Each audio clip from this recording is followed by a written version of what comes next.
पिछले क्लास में हम लोग उत्तक के बारे में पढ़े थे। वो उत्तक का फर्स्ट वीडियो था। अब सेकेंड वीडियो में हम लोग आगे के बारे में जानेंगे। लोग उत्तक दो प्रकार का होता है, एक होता है जंतु उत्तक और दूसरा होता है पादप उत्तक। पादप उत्तक का अध्ययन हम लोग पादप विज्ञान में करेंगे लो, अर्थात बोटनी में करेंगे लो, और जंतु उत्तक का अध्ययन हम लोग अभी करेंगे लो। जंतु उत्तक 4 भागों में बांटा गया है। जंतु उत्तक में पहला होता है उपकला उत्तक। उपकला उत्तक जो होता है ये बाह्य वातावरण से शरीर को सुरक्षा प्रदान करता है, बाह्य वातावरण से शरीर को सुरक्षा प्रदान करता है। इसका जो पोषण होता है किस माध्यम से होता है? लिम्फ के माध्यम से। इसमें रक्त नलिकाएं पाई जाती है? नहीं। इसके पोषण के लिए रक्त की आवश्यकता है? नहीं। इसके पोषण के लिए किस चीज की आवश्यकता है? लिम्फ या लसिका। दूसरा संयोजी उत्तक। संयोजी उत्तक जो है ये एक उत्तक को दूसरे उत्तक से जोड़ने का काम करता है। यह मुख्य रूप से 2 प्रकार का होता है। एक होता है तरल संयोजी उत्तक, तरल संयोजी उत्तक जो आप लोगों को बताए हैं ब्लड हम लोगों का होता है, ब्लड। और दूसरा जो होता है ये ठोस संयोजी उत्तक, ठोस संयोजी उत्तक। ये तरल संयोजी उत्तक जब हम लोग ब्लड पढ़ेंगे लो वहां पढ़ेंगे लो। ठोस संयोजी उत्तक में आप लोगों को बताए थे कि सबसे पहला होता है अस्थि। अस्थि को अंग्रेजी में क्या कहते हैं लोग? बोन। बोन इसके कोशिका को क्या कहते हैं? ओस्टियोब्लास्ट। तथा इसके अध्ययन को ओस्टियोलॉजी। ये वैसे कोशिकाओं में पाया जाता है जो एकदम सख्त होता है, जैसे हाथ की हड्डी, पैर की हड्डी, कमर की हड्डी, पसली की हड्डी। दूसरा जो होता है ये होता है उपास्थि। उपास्थि जिसको हम लोग अंग्रेजी में कहते हैं लोग कार्टिलेज, जिसको हार्ड के साथ साथ मुलायम भी होना होता है, जैसे कान की हड्डी लचक है, इसमें नाक की हड्डी लचक है, ये फेफड़ा की बोरकाई श्वास नली उसको हमेशा फैलना है, सिकुड़ना है, तो वैसे हड्डी को क्या कहते हैं लोग? उपास्थि। इसके बाद तीसरा आप लोगों को बताए थे लिगामेंट। लिगामेंट ये क्या करता है? ये हड्डी को हड्डी से जोड़ने का काम करता है। इसके बाद आप लोगों को बताए थे 14 टेंडोन। टेंडोन काम क्या करता है? हड्डी को मांस से जोड़ने का काम करता है, मांस अर्थात पेशी को जोड़ने का काम करता है। इसके बाद 5वां आप लोगों को बताए थे हेपारिन। हेपारिन क्या करता है?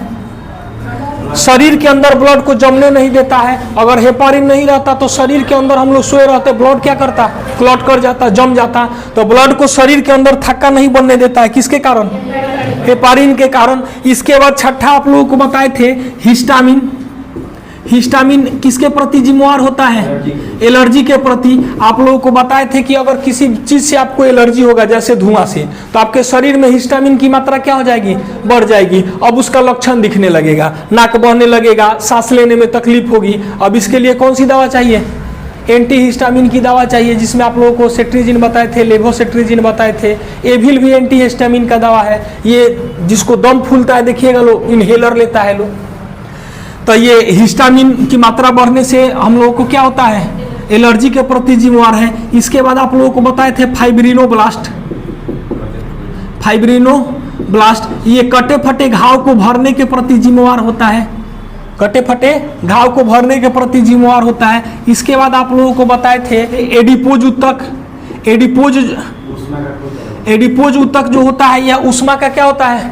कुचालक होता है, अर्थात उसमें उष्मा क्या होगा?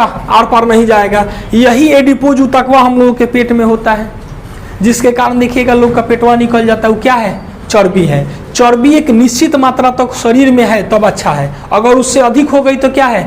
हानिकारक हो जाएगी। ये अगर हानिकारक कैसे हो जाएगी? तो मान लीजिए कि ये हम लोगों के रक्त नलिका है, रक्त नलिका के अंदर चर्बी जम गया। अब चर्बी जम गया तो रक्त जिस प्रेशर से जाना चाहिए क्या जाएगा? ये और प्रेशर, चूंकि रास्ता क्या हो गया? मार्ग में अवरोध हो गया। हम लोग गाड़ी धोते हैं तो मुंह तो नहीं दाब देते हैं लोग, तो क्या होता है? प्रेशर बना देता है आगे। तो ये क्या करेगा? आगे की ओर प्रेशर बनाएगा। अब प्रेशर बनाएगा तो सिंपल सा चीज, ब्रेन में हम लोग का पतला पतला नस होता है, उसको क्या करेगा?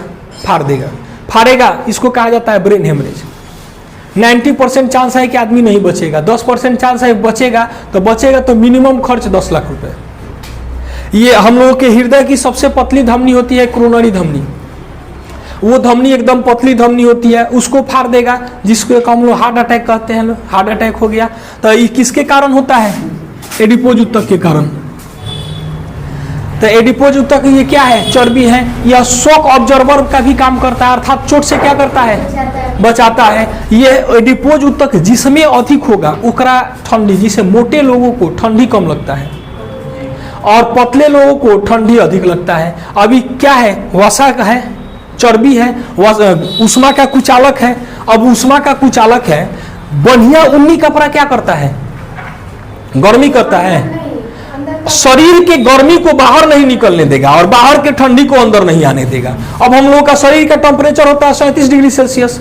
अब ऐसा ही हम लोग क्या रहेंगे, लोग गर्मी महसूस रहेगा और कमरे का जो ताप होता है 25 से 27 डिग्री सेल्सियस, जो हम लोगों के लिए एकदम अनुकूल होता है। एसी पर आप लोग देखिएगा, लोग वातानुकूलित। वातानुकूलित का मतलब क्या हुआ? वातावरण के अनुकूल के साथ साथ आपके रहने के अनुकूल, जितना हम लोगों को चाहिए, कितना में आप अनुकूल रहिएगा। एसी में देखिएगा, उसमें मीटर होता है, मिनिमम 16 होगा, मैक्सिमम 25 होगा। 16 से अधिक आपको बर्फ नहीं ना होना है, आना तो माइनस में कर दीजिएगा तो बर्फ ही जम जाइएगा रात में। तो आपके शरीर के अनुकूल वो आपको क्या करेगा? मौसम देगा। घर में एसी लगा लीजिएगा तो वैसे ही हम लोगों का यहाँ पर क्या है? चर्बिया है। चर्बिया क्या करता है? बाहर के गर्मी को अंदर नहीं आने देगा, ठंडी को, और अंदर के गर्मी को बाहर नहीं निकलने देगा। तो मोटे आदमी को जो है ठंडी जो है कम लगेगा और पतले आदमी को ज्यादा लगेगा। बाबा लोगों में आप लोगों को बताए थे ये टेंडोन खत्म हो जाता है। बाबा लोग हाथों उठाएगा तो देखिएगा हड्डियां ऊपर रह जाएगा, मसवा नीचे लटक जाएगा। या जांग देखिएगा, लोग खड़ा करेगा लो तो ऊपर हड्डी टंगाइले रह जाएगा, नीचे मांस लटक जाएगा। तो बाबा लोगों को हवा जो लगेगा कहाँ लगेगा? डायरेक्ट हड्डी में। तो देखिएगा लोग हर ठंडा में आप लोग जहाँ से आते होंगे लोग 2-4 वो बाबा लोग चले जाते हैं। वो लोग ठंडी का इंतजार करता है। लोग वो ठंडी उन लोगों के डायरेक्ट कहाँ लगती है? हड्डी में। और हड्डी का ठंडा अच्छे लोगों को बर्दाश्त नहीं होगा ना, कहता है लोग हड्डी के चोट है वो परेशान करी। तो वैसे ही हड्डियों का ठंडा क्या करेगा? परेशान करेगा। तो एडिपोज ऊतक जो है हम लोगों के शरीर में वसा के रूप में, जिसको हम लोग कहते हैं लोग चर्बी के रूप में संचित होता है। उष्मा का कुचालक होता है। यह शॉक ऑब्जर्वर का भी काम करता है, अर्थात चोट से बचाता है, चोट से बचाने का भी काम करता है। तो ये हम लोगों का हो गया एडिपोज ऊतक।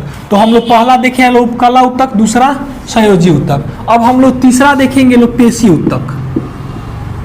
पेशी ऊतक, पेशी ऊतक जो है ये इस ऊतक को संकुचन और फैलाव भी करना होता है और साथ साथ ये हम लोगों को अस्थि को, जो हम लोगों का यहाँ देखिए लो बोन है, अस्थि को जो है सपोर्ट का भी कार्य करता है। इसको संकुचन के साथ साथ फैलाव भी करना होता है। जैसे हम लोग देखिए हाथवा टाइट करते हैं, यहाँ फूल जाता है, या हम यहाँ दबाए दब गया, छोड़े फिर फूल गया। तो वैसे अंगों में जिसको संकुचन और फैलाव करना होता है वहां पर ये क्या होता है? पेशी ऊतक होता है। और पेशी ऊतक जो होता है यह बोन को अर्थात हड्डी को सहायता भी करता है। अब ये पेशी ऊतक जो है 3 प्रकार का होता है। पहला होता है रेखित पेशी ऊतक। रेखित पेशी, रेखित पेशी ऊतक। रेखित पेशी ऊतक जो होता है, चूंकि है तो ये भी कोशिका ही, कोशिकाओं के समूह को क्या कहते हैं? ऊतक कहते हैं लोग।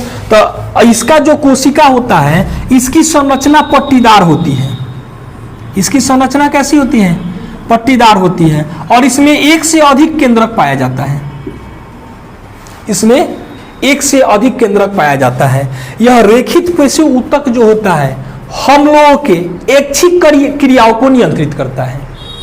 ऐच्छिक क्रियाओं का मतलब जो हम लोगों के इच्छा से काम करता है। जैसे हम यहाँ पर खड़े हैं और कह दिए हाथ ऊपर तो हाथ उठ गया, हाथ नीचे तो हाथ नीचे हो गया, गर्दन ऊपर गर्दन नीचे, साइड में हम कहेंगे आगे बढ़िए तो पैर क्या होगा? आगे बढ़ जाएगा। ये हमारे मन से काम कर रहा है। हम अपने हृदय को कहेगा कि वो काम करो 3 मिनट के लिए रुक जाओ, उसके बाद फिर धड़कना रुकेगा। हम अपने किडनी को कहेगा कि वो काम करो जल्दी जल्दी, यूरिन को जो तुम है ना फ्रेश करो, साफ करो, क्या करेगा? हम अपने आमाशय को कहें कि जल्दी भोजन पचाओ, क्या पचाएगा? हमारी इच्छा से काम करेगा? नहीं। तो जो हमारी इच्छा से काम करता है उसको क्या कहते हैं लोग? रेखित पेशी ऊतक। या यह कौन सी क्रिया करती है?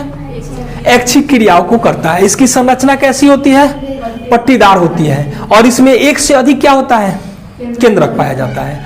ये रेखित पेशी ऊतक जो होता है ये इसमें जो है ना थकान होता है।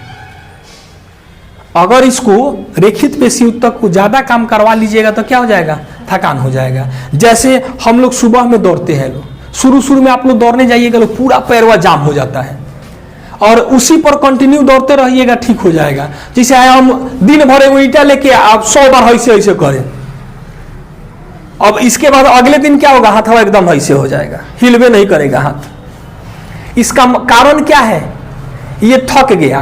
और इसमें दर्द जो होने का कारण है लैक्टिक एसिड का जमाव। तो इसके थकान का कारण क्या है, लैक्टिक एसिड का जमाव।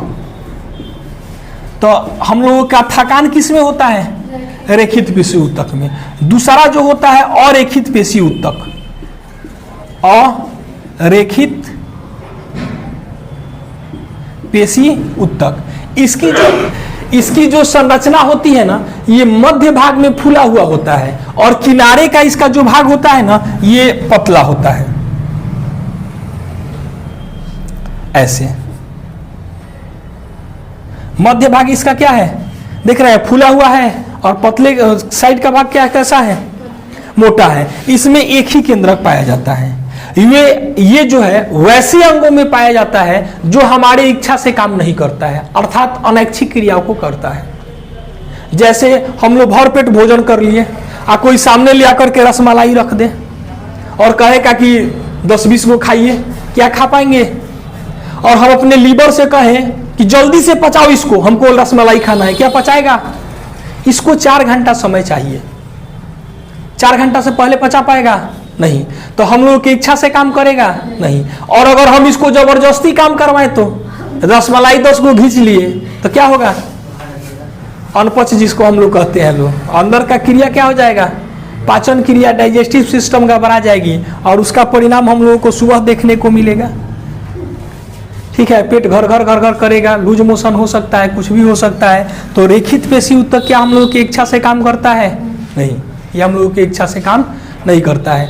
ये हम लोगों का तीसरा हो गया पेशी ऊतक। पेशी ऊतक कितने प्रकार का, 2 प्रकार का, एक रेखित और एक अरेखित। रेखित ऊतक जो हम लोगों की इच्छा से काम करता है और अरेखित का मतलब जो हम लोगों की इच्छा से काम नहीं करता है। जैसे हम लोगों का आमाशय, हम लोगों का किडनी, हम लोगों का लीवर, हम लोगों का फेफड़ा, ये हमारी इच्छा से काम करेगा नहीं। रेखित पेशी ऊतक जो हमारी इच्छा से काम करता है, जैसे हमारा हाथ, हमारा पैर, हमारा गर्दन, हमारा मुंह, हमारा वोकल कोड, हमको मन है बोलने का, बोलेंगे कि आदेश लेना पड़ेगा, 6 घंटा बोल ले, मत बोलो। अगर ज्यादा बोल दिए तो गला बच जाएगा। इसमें भी क्या होगा, गला बच जाएगा, जिसको हम लोग क्या कहते हैं, लोग थकान इसमें होगा, लैक्टिक एसिड का जमा हो जाएगा। अगला दिन देखिएगा आवाज साए निकलेगा, फिर 2-3 दिन के बाद क्या हो जाएगा, ठीक हो जाएगा। अब चौथा जो हम लोगों का होता है, ये होता है हृदय पेशी ऊतक। चौथा, इसको मिटा दें। चौथा हम लोगों का कौन सा,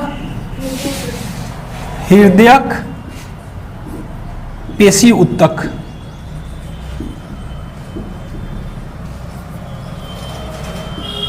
हृदयक पेशी ऊतक, ये हृदयक पेशी ऊतक ऐसा ऊतक है जो, जैसे हम लोगों का जो अरेखित पेशी ऊतक है जो आपको बताया है, आमाशय, लीवर, किडनी, फेफड़ा। अब जब तक हम लोग सोए हैं, ठीक है, भोजन ग्रहण कर लिए, पाचन हो गया 4 घंटा के बाद, इसके बाद आमाशय क्या कर रहा है, आराम कर रहा है। लीवर, किडनी क्या कर रहा है, आराम कर रहा है। लेकिन हम लोगों का हृदय पेशी ऊतक ऐसा ऊतक है जो जीवन पर्यंत काम करता है। यह कभी भी आराम करता ही नहीं है। अगर आराम किया तो काम खत्म, आराम किया तो काम खत्म। तो ये हृदय पेशी ऊतक जीवन पर्यंत काम करता है। हम लोग सोए हैं, बैठे हैं, दौड़ते हैं, चलते हैं और ये थकता भी नहीं है। यह जीवन पर्यंत काम करता है और ये कभी थकता भी नहीं है। तो हम लोगों का कितने प्रकार का ऊतक हो गया, 4 प्रकार का। कौन कौन, उपकला ऊतक, संयोजी ऊतक। संयोजी ऊतक में बताए हैं आप लोगों का कि एगो तरल होता है, एगो ठोस होता है। तरल को हम लोग ब्लड चैप्टर में पढ़ेंगे लोग। ठोस में एगो अस्थि देखे हैं लोग, एगो उपास्थि देखेंगे लोग, एगो लिगामेंट, हड्डी से हड्डी को कौन जोड़ता है, लिगामेंट। हड्डी को मांस से कौन जोड़ता है, टेंडन। ब्लड को जमने नहीं देता है शरीर के अंदर, कौन, हेपारिन। एलर्जी के प्रति जिम्मेवार कौन होता है, घाव भरे होने में कौन काम करता है। और चर्बी कौन बनाता है, एडिपोज ऊतक। उसके बाद हम लोग पेशी पढ़े हैं। पेशी ऊतक कितने प्रकार का, कौन कौन, रेखित पेशी ऊतक जो है हम लोगों की इच्छा से काम करता है, इसमें थकान होता है। थकान का कारण क्या है? लैक्टिक एसिड का जमाव। दूसरा क्या है?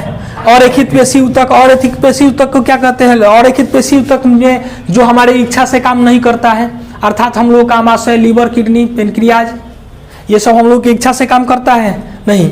इसके बाद चौथा हृदय पेशी ऊतक, जो जीवन पर्यंत काम करता है और कभी थकता भी नहीं है। एक और हम लोगों को पढ़ना है, यहां लिख दे रहे हैं पांचवा, तंत्रिका ऊतक। तंत्रिका ऊतक। तंत्रिका ऊतक जो होता है हम लोगों के शरीर में सूचना को ले जाने और ले आने का कार्य करता है। तंत्रिका ऊतक हम लोगों के शरीर में सूचना को ले जाने और ले आने का कार्य करता है। तंत्रिका ऊतक जो है हम लोगों के शरीर की सबसे बड़ी ऊतक होती है। हम लोगों के शरीर की सबसे बड़ी ऊतक कौन होती है? तंत्रिका ऊतक। ये तंत्रिका ऊतक की जो लंबाई होती है यह करीब 1 से 1.5 मीटर तक, 1 मीटर तक होती है। करीब 1 मीटर तक होती है। 1 मीटर का मतलब क्या हो गया? 3 फीट। और तंत्रिका ऊतक में सेल डिवीजन नहीं होता है। तंत्रिका ऊतक में सेल डिवीजन नहीं होता है, अर्थात अगर तंत्रिका ऊतक मर गया तो क्या ये ठीक होगा? नहीं। जैसे हम लोगों का ब्रेन में, अगर ब्रेन में चोट लग गया तो देखिएगा लोग पागल हो जाते हैं। क्या ब्रेन रिपेयर होगा? नहीं। इसमें सेल डिवीजन होता तो रिपेयर हो जाता। तंत्रिका ऊतक में सेल डिवीजन नहीं होता है। ये मुख्य रूप से काम क्या करता है? तो सूचना को ब्रेन तक पहुंचाने का काम करता है और फिर सूचना को ब्रेन से अन्य अंगों तक पहुंचाने का काम करता है। जैसे हम लोग यहाँ पर खड़े हैं और तब तक मालूम चला कि एगो मधुमक्खी आया, हाथ में क्या किया? काट लिया। अब जैसे मधुमक्खी हाथ में काटेगा कि नहीं, यहाँ तंत्रिका ऊतक तुरंत सूचना को क्या करेगा? ब्रेन में पहुंचाएगा। अब ब्रेन में पहुंचाएगा, ब्रेन में एनालिसिस होगा कि क्या हुआ है, तो कुछ काटा है, तो कहा हम लोग खोजते हैं कि नहीं काट ले लोग, तुरंत नजर पड़ता है। सूचना यहां से गया है कि हाथ में, उंगली में क्या हुआ? मधुमक्खी काटी। अब तुरंत मधुमक्खी देखते हैं लोग, तो सूचना कहाँ गया? ब्रेन में। ब्रेन में एनालिसिस होगा, कौन काटा? तो कुछ काटा है, कहाँ? तो दाहिना हाथ में। तो तुरंत हम लोग वहां से सूचना एगो लेकर के आता है, तुरंत सड़क से, कहा? दाहिना हाथ में। हम लोग देखते हैं। तो देखिए, एगो सूचना ले जाने का काम कर रहा है और एगो सूचना ले आने का काम करता है। तो तंत्रिका ऊतक कितने प्रकार का होगा? 2 प्रकार का। एगो होता है संवेदी तंत्रिका। संवेदी तंत्रिका। संवेदी तंत्रिका जो है ये सूचना को ले जाने का काम करता है। और दूसरा जो होता है यह होता है मोटर तंत्रिका। मोटर तंत्रिका ये जो होता है ना, ये सूचना को ले आने का काम करता है। जिस व्यक्ति में सुनबहरी, किसी को सुने होंगे लोग, सुनकर सुनबहरी हो गल बा, चूटियों काट लो तो ना बुझाला, तो इसका मतलब क्या है? उसका संवेदी तंत्रिका क्या है? फेल है। संवेदना को ले जाएगा दिमाग में नहीं, ओकरा के भलो घोप देबो तो ना बुझाई। ओकरा काहे? ओकर तंत्रिका ऊतक क्या बा? संवेदी तंत्रिका क्या है? फेल है। और दूसरा क्या है? मोटर तंत्रिका, सूचना को क्या करता है? ले आने का काम करता है। अब जिसको लकवाग्रस्त जो व्यक्ति होता है, लकवा रोगी, उसका क्या ब्रेन काम नहीं करता है? ब्रेन उसका काम करता है। उसे कहिएगा हाथवा उठाओ तो उसको हाथवे नहीं उठता है। तो हाथवा से जो ब्रेन सूचना लेकर के आएगा सभी कोशिकाओं तक और कहेगा कि हाथवा उठाओ, ये मोटर तंत्रिका क्या होता है? इसका फेल हो जाता है। तो लकवाग्रस्त रोगी का मोटर तंत्रिका खराब होता है, जबकि कुष्ठ रोगी का संवेदी तंत्रिका खराब होता है। या सुनबहरी रोगी के, जिसको सुनबहरी, उसका संवेदी तंत्रिका क्या होता है? खराब होता है। तो ये हम लोगों का तंत्रिका जो है मुख्य रूप से हम लोगों का रेखित पेशी ऊतक में ही तंत्रिका पढ़ते हैं लोग, लेकिन हम यहाँ पर आप लोगों को 5वां पढ़ा दिया। अब ये तंत्रिका ऊतक जो बना होता है, शरीर की सबसे बड़ी कोशिका कौन होती है? तंत्रिका कोशिका। क्या इसमें सेल डिवीजन होता है? नहीं। इसके इकाई को, तंत्रिका कोशिका के इकाई को कहा जाता है न्यूरॉन। तंत्रिका कोशिका के इकाई को क्या कहा जाता है? न्यूरॉन। अर्थात तंत्रिका कोशिका किसकी बनी होती है? न्यूरॉन। ऊतक किसका बना होता है? कोशिका का। वैसे ही तंत्रिका ऊतक किसका बना होता है? न्यूरॉन का। तो ये हम लोगों का ऊतक कितने प्रकार का? 4 प्रकार का। यहाँ हम आपको बता दिए 5वां प्रकार। एक बार फिर से रिवीजन कर लिया जाए। पहला आपको कौन बताए हैं?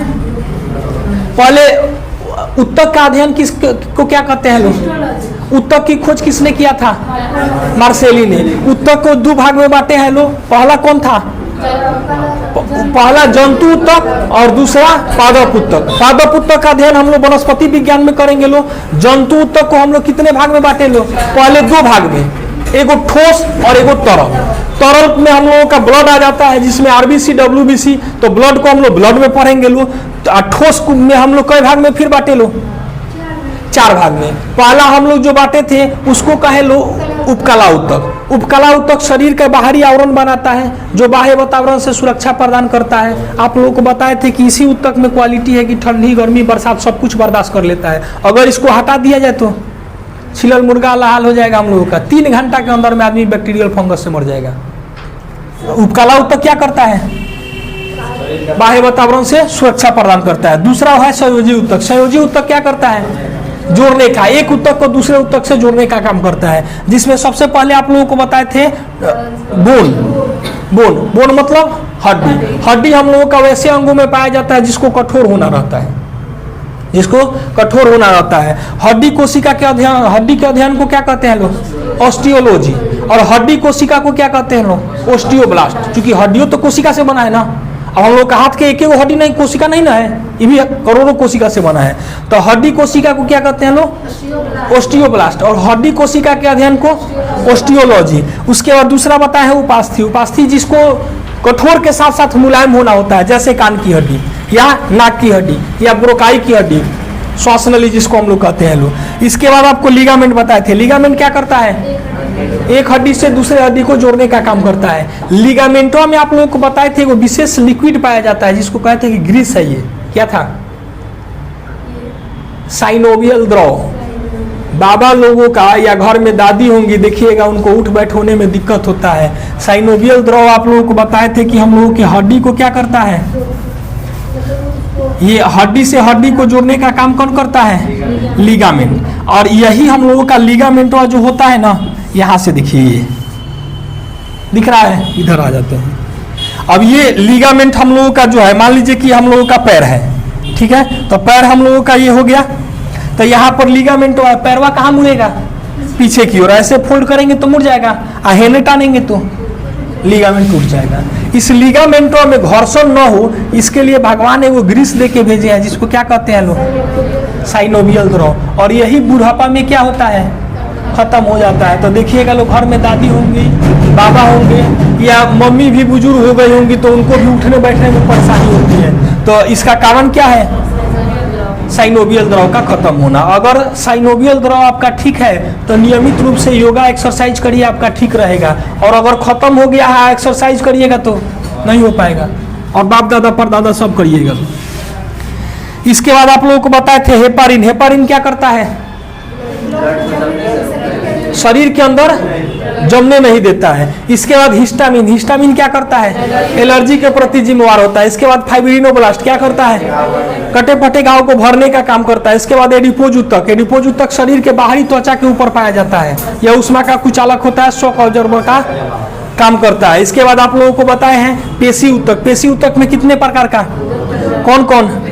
रेखित और अरेखित। रेखित ऊतक का संरचना जो है पट्टीदार होती है, इसके बीच में जो है ये एक से अधिक केंद्रक पाया जाता है। और ये जो है हम लोग के ऐच्छिक क्रियाओं को नियंत्रित करता है, जैसे हम लोग का हाथ, पैर, गर्दन, आंख, नाक, कान, ये सब क्या है? हम लोग की इच्छा से काम करता है। और ये ऐच्छिक रेखित ऊतक जो होती है, इसमें थकान होती है। थकान का कारण क्या है? लैक्टिक एसिड का जमाव। और दूसरा हम लोग का और एथिकित, जो हम लोग की इच्छा से काम नहीं करता है, जैसे हम लोग का आमाशय, लीवर, किडनी, पेनक्रियाज, फेफड़ा, हृदय, ये क्या हो गया? और रेखित पेशी ऊतक। चौथा आप लोगों को बताया है हृदय पेशी ऊतक, जो जीवन पर्यंत काम करता है। ये कभी आराम करता है नहीं। हम लोग सोए भी हैं तो ये क्या कर रहा है? काम कर रहा है, पंप कर रहा है कंटिन्यू। इसके बाद पांचवा कौन बताया है? तंत्रिका ऊतक। तंत्रिका ऊतक क्या करता है? संवेदना, सूचना को शरीर के सभी अंगों से कहां तक ले जाता है? ब्रेन तक। और ब्रेन से सभी अंगों तक कहां अंगों तक पहुंचाने का काम करता है। कितने प्रकार का होता है? 2 प्रकार का। कौन कौन? संवेदी तंत्रिका और मोटर तंत्रिका। संवेदी तंत्रिका क्या करता है? सूचना को ब्रेन तक पहुंचाता है। और मोटर तंत्रिका क्या करता है? ब्रेन से सूचना को सभी अंगों तक पहुंचाने का काम करता है। तंत्रिका ऊतक किसका बना होता है? न्यूरॉन का। तंत्रिका ऊतक के इकाई को क्या कहते हैं? न्यूरॉन। ये हम लोगों का ऊतक जो है कंप्लीट हो गया। हाँ, ऊतक हम लोगों का कंप्लीट हो गया। अब आज के लिए बस इतना ही। अगले क्लास में हम लोग ब्लड के बारे में पढ़ेंगे लोग। धन्यवाद।